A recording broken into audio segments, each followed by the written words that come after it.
Hello, I'm Smriti Shukla. You are watching Agri Business News.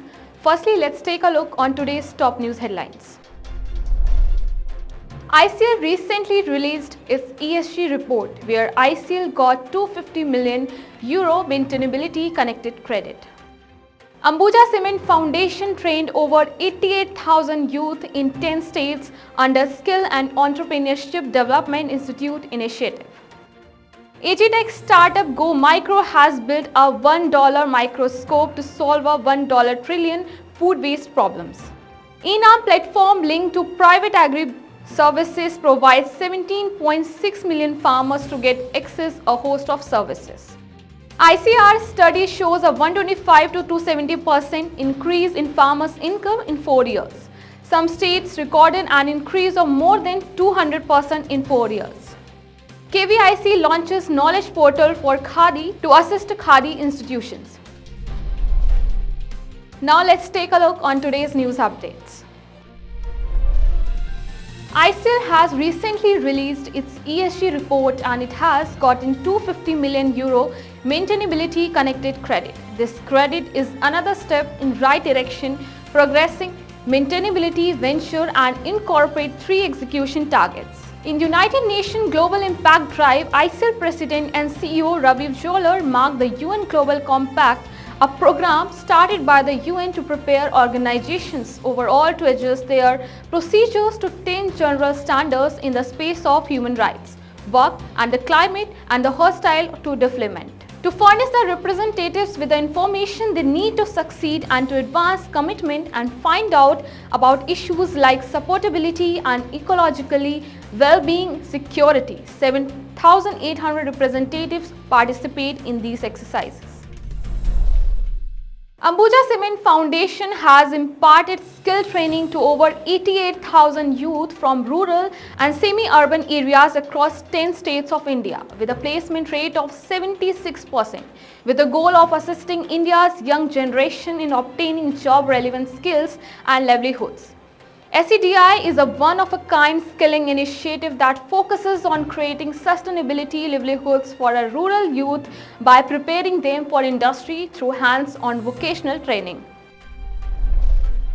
South Australian agri-tech startup GoMicro is hoping to tackle the $1 trillion problem with an app-based device that costs just $1 to produce and attaches to a smartphone. GoMicro's CEO and founder Dr. Sivam Krish has developed GoMicro's Spot Hack app and a phone-attachable magnifier designed for accurately accessing the level of ripeness or spoilage of fresh fruits. Agriculture Minister Narendra Singh Tomar formally launched the ENAM platform by stating that this would give a boost to online trade and ensure better price discovery by the platform.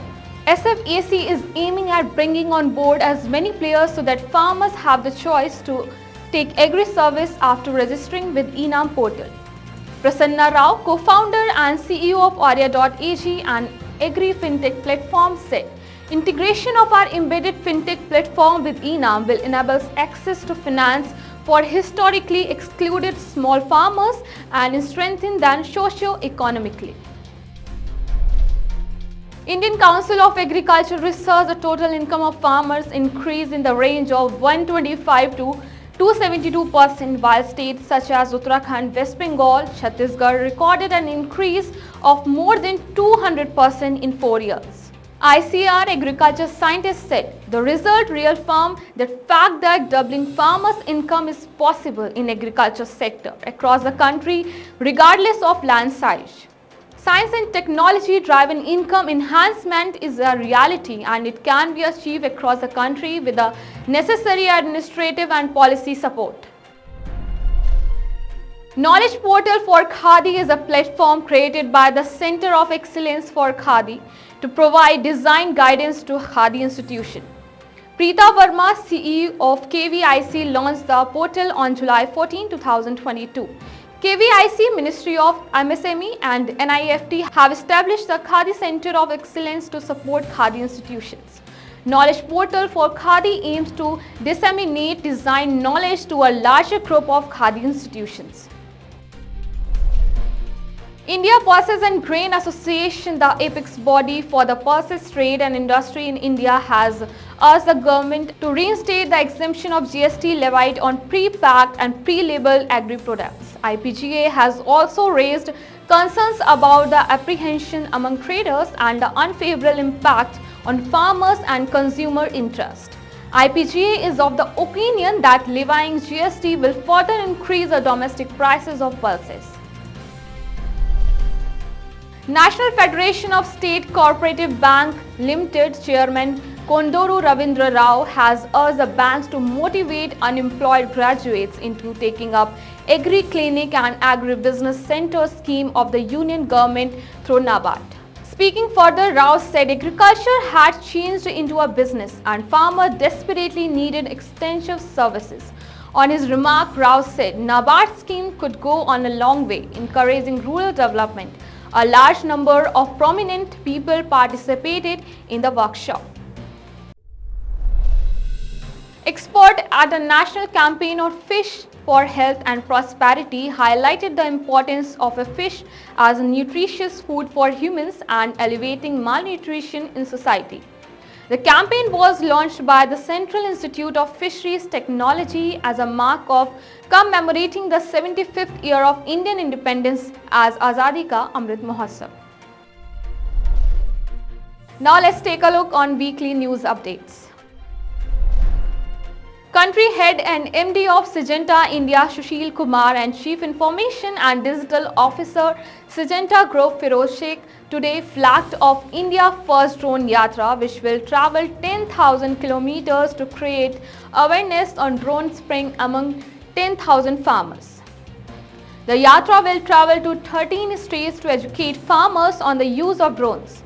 Syngenta is the first private company to get approval from the Central Insecticide Board to use drones for spraying its product Amritsar on paddy to protect the crop from fungal infection, blast and sheath blight.